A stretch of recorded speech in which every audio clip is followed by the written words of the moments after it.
জয়নগরের প্রসিদ্ধ এক বিরিয়ানির দোকানে বিরিয়ানির মধ্যে পোকা থাকার অভিযোগকে ঘিরে চাঞ্চল্য ছড়ালো এলাকায়। জানা যায়, সোমবার সন্ধ্যায় জয়নগর থানার জয়নগর মজিলপুর পৌরসভার মুলদিয়ার মোড়ে ওল্ড আরসালান বিরিয়ানির দোকান থেকে জয়নগর মজিলপুর দাসপাড়ার বাসিন্দা জয়ন্ত ভান্ডারী ও বকুলতলা থানার ফুটিগোদার বাসিন্দা সৌরভ সর্দার সহ কয়েকজন একসাথে অনেকগুলো বিরিয়ানি কিনে নিয়ে যায়। আর বাড়িতে গিয়ে তারা খেতে গিয়ে লক্ষ্য করে বিরিয়ানির ভেতরে পোকা মুড়ে পড়ে আছে বলে। আর তারপরে তারা সেই প্যাকেট নিয়ে দোকানে আসলে ওই দোকানদার তা অস্বীকার করে বলে অভিযোগ জয়ন্ত ভান্ডারীরা।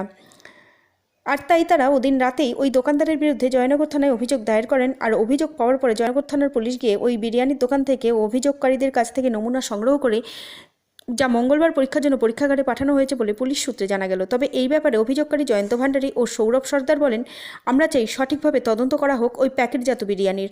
তবে এই ব্যাপারে তাদের বিরুদ্ধে তোলা সব ধরনের অভিযোগ অস্বীকার করে ওল্ড আরসালান বিরিয়ানির দোকানের পক্ষ থেকে তাদের মতে এ ধরনের কোনো কিছু বিরিয়ানির মধ্যে থাকতেই পারে না, তাদেরকে কেউ বা কারা ফাঁসাতে চাইছে। তবে তারাও চান তদন্ত করা হোক। মঙ্গলবার দোকানে গিয়ে দেখা গেল দোকানটি অর্ধেক বন্ধ রেখে তারা দোকানদারি করছে। পুলিশ পুরো ঘটনার তদন্ত শুরু করেছে। আর এই ঘটনায় রীতিমতো চাঞ্চল্য ছড়ায় এলাকায়। জয়নগর থেকে উজ্জ্বল বন্দ্যোপাধ্যায়ের রিপোর্ট, গাঙ্গেয় সুন্দরবন বার্তা। কি ঘটেছে আজকে?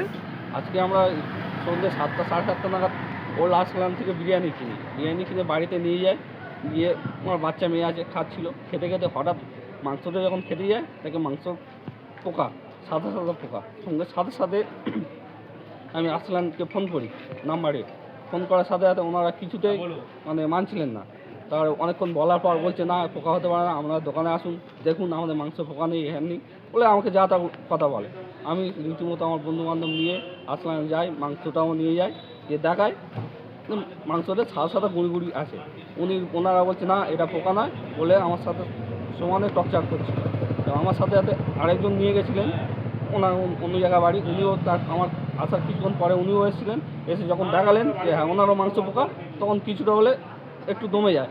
গিয়েও তবুও মানতে নারাজ যে এটা পোকা নয়, এটা অন্য কিছু। তাহলে কী এটা? ওনারাও বলতে পারছে না, দোকানদাররাও বলতে পারছে না এই জিনিসটা কী। বলছে না মাংস ভাজার পর এটা হয়, আর মাংস ভাজার পর সাদা সাদা গুঁড়ি গুঁড়ি এটা কোথা থেকে আসে? আমি তখন বলি তাহলে কাঁচা মাংস আনুন, আমার সামনে ভেজে দেখান, তাহলে সাদা সাদা পোকা তাহলে দেখান, এরকম সাদা সাদা কী জিনিসটা দেখান। এখন কি চাইছেন আপনারা? আমরা চাইছি ওর ওপর ব্যবস্থা নিক প্রশাসন। আমরা সেই জন্য থানাতে এসেছি কমপ্লেন করতে। আপনার নাম? আমার নাম জয়ন্ত ভান্ডারী, কোথায় বাড়ি? বুড়োঘাট।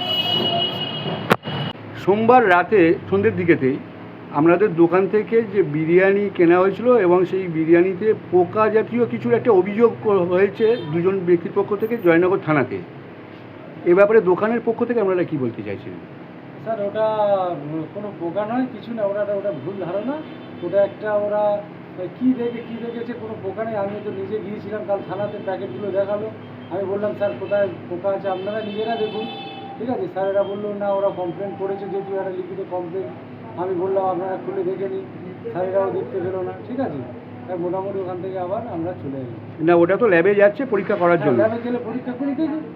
এবার আপনাদের এখন কি কাউন্টার খোলা থাকছে তো, যেমন নিয়মিত খোলা? কাউন্টার খোলা, আমাদের থানা থেকে বলে দিয়েছে কাউন্টার এখন বন্ধ থাকবে, মেন কাউন্টার। সাইড থেকে আপনারা এখন আপাতত দোকানটা রানিং দোকান যেহেতু বন্ধ রাখবেন, যতক্ষণ পর্যন্ত রিপোর্ট আসছে। হ্যাঁ, যতক্ষণ না রিপোর্ট আসছে ততক্ষণ আপনারা মেন সামনে এটা খুলবেন না। আপনারা সাইড থেকে, যেহেতু রানিং দোকান, সাইড থেকে আপনারা ততক্ষণ দোকানটা চালু রাখুন। এবার ওরা যে কাস্টমাররা অভিযোগ করেছে পোকা বলে, সাদা জাতীয় পোকা বলে, ওটা কি তাহলে? ওটা আপনাদের কি মনে হয়? ওটা পোকা নয় স্যার, ওটা জাস্ট মাংস আমাদের তো কোনো বাসি মাল কোনো আমাদের সেল প্রচুর। আপনারা জয়নগর সবাই জানে, আরসালান একটা ব্র্যান্ড, সবাই মোটামুটি এখানে আসে খায়। এখনও পর্যন্ত আমাদের কাস্টমার আসছে, বিরিয়ানি নেই কেন, এই কী ব্যাপার? তা আমরা বললাম স্যার এই ব্যাপার বলছে আমরা তো কোনো দিন পাইনি, তাহলে এই নিয়ে কী ব্যাপার? আমি কোনো অসুবিধা নেই, ও কেউ হয়তো কোনো অভিযোগ দিতে পারে কোনো কারণে বা কোনো পরিকল্পনা বা কিছু, ঠিক আছে। অনেকে অনেক রকমভাবে মানুষ চলছে, এখন কীভাবে আমরা জানবো? ল্যাবে যাক, গেলে পরীক্ষা করে আসুক, তারপরে আমরা পরবর্তীকালে আইন যে ব্যবস্থা নেই আমরা সেটা তাদের সমর্থ দিয়ে দেবো। আপনার নাম? আমার নাম ইকবাল হালদার। আমি এই দোকানের সাথে? হ্যাঁ, আমি দোকানের সঙ্গে আছি।